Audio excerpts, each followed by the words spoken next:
ॐ सोमनाथाय नमः। ॐ मल्लिकार्जुनाय नमः। ॐ महाकालेश्वराय नमः।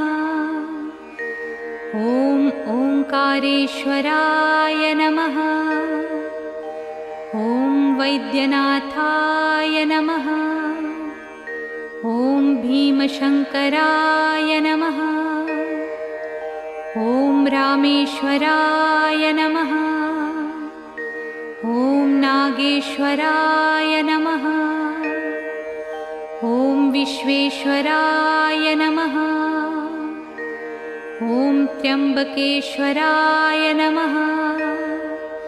ॐ केदारेश्वराय नमः। ॐ भुस्मेश्वराय नमः।